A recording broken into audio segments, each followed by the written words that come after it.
నా పేరు Ramani. Welcome back to my channel House of Pickles and Powders. ఈరోజు నేను మన ఛానల్లో టమాటా ఇన్స్టెంట్ నిల్వ పచ్చడి ఎలా పెట్టుకోవాలో చూపిస్తాను. ఇక్కడ నేను 1 కేజీ టమాటాలు తీసుకున్నానండి. వీటిని శుభ్రంగా కడిగి తుడిచి కనీసం 1 గంట సేపు ఆరబెట్టాలి. తడి అస్సలు ఉండకూడదు. ఇంకోటి ఏంటంటే వీటిని పెద్ద పెద్ద ముక్కలుగా కట్ చేసుకోవాలి. పెద్ద ముక్కలు ఎప్పుడు తొందరగా ఉడుకుతాయి అన్నమాట.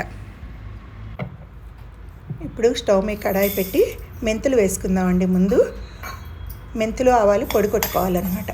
మెంతులు సిమ్లో పెట్టి నెమ్మదిగా వేయించుకుందాం. వేయించుకున్న తర్వాత ఆవాలు వేసేసుకుందాం. ఇందులో 2 కలిపి కాసేపు వేయించాలి. మంచి కలర్ వస్తుంది, మంచి సువాసన వస్తుంది. వచ్చిన తర్వాత స్టవ్ ఆఫ్ చేసేసుకుందామండి. చల్లారిన తర్వాత గ్రైండర్లో వేసుకుని పొడి చేసుకుందాం.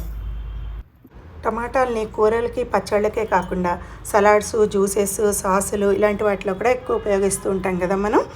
ఇప్పుడు పెద్దగా కట్ చేసుకునే టమాటా ముక్కల్ని నూనెలో మగ్గించుకుందాం. స్టవ్ మీద కడాయి పెట్టుకుని ఒక 150 గ్రాముల నూనె వేసుకుందామండి. ఇప్పుడు ఇందులో కట్ చేసుకున్న టమాటా ముక్కలు వేసేసుకుందాం. కొంచెం పసుపు,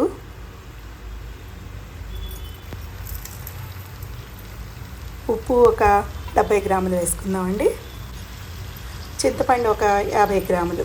చింతపండు మాత్రం టమాటా పులుపుని బట్టి అడ్జస్ట్ చేసుకోవాలి మనం. ఇప్పుడు ఇవన్నీ చక్కగా కలిపేసుకోవాలన్నమాట. సిమ్లో పెట్టాలి కాసేపు.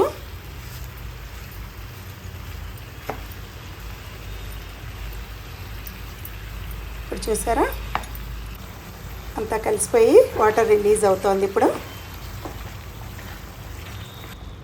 ఈ వాటర్ అంతా ఎవాపరేట్ అవ్వాలన్నమాట.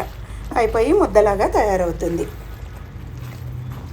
చూసారా దగ్గర పెడుతోంది కదా. ఇప్పుడు దీన్ని స్టవ్ ఆఫ్ చేసేసుకుని చల్లారి పెట్టుకుందాం. ఇప్పుడు స్టవ్ మీద కడాయి పెట్టి నూనె వేసుకుని పోపు వేయించుకుందామండి. ముందుగా శనగపప్పు వేసేసాను.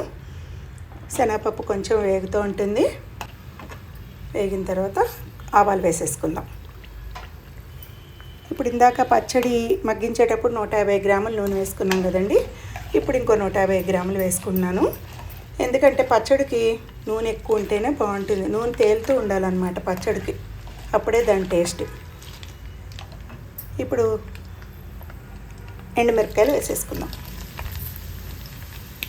తర్వాత ఇంగువ, కరివేపాకు వేసేసుకుని స్టవ్ ఆఫ్ చేసేద్దామండి.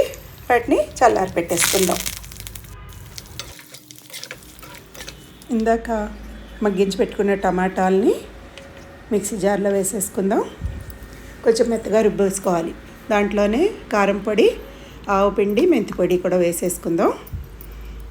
దాన్ని పోపులో వేసేసుకుని మళ్ళీ స్టవ్ ఆన్ చేసుకుని 2-3 నిమిషాలు బాగా మగ్గించాలి. తేమ కానీ తడి కానీ ఏమైనా ఉంటే అవి కూడా పోతాయి అన్నమాట. చూసారా చక్కగా నూనె పైకి తేలుతుంది కదా. నూనె ఎప్పుడు పైకి తేలే ఉండాలండి పచ్చళ్ళలో, అప్పుడే దాని టేస్ట్. చూసారా ఎంత చక్కగా ఉందో, నోరు ఊరుతుంది కదా. మరి ఇప్పుడు ఎయిర్ టైట్ జార్లో పెట్టేసుకుందామా. మరి జార్లో పెట్టేసుకున్నాక కూడా గట్టిగా ప్రెస్ చేసి పెడితే చాలా రోజులు పాడవకుండా నిల్వ ఉంటుందండి. నచ్చిందా మరి మీకు? మీకు నచ్చినట్టయితే నా ఛానల్ని లైక్ చేయండి, మీ ఫ్రెండ్స్కి, రిలేటివ్స్కి షేర్ చేయండి. నా ఛానల్ని సబ్స్క్రైబ్ కూడా చేయండి. చేస్తారు కదా. Thank you all.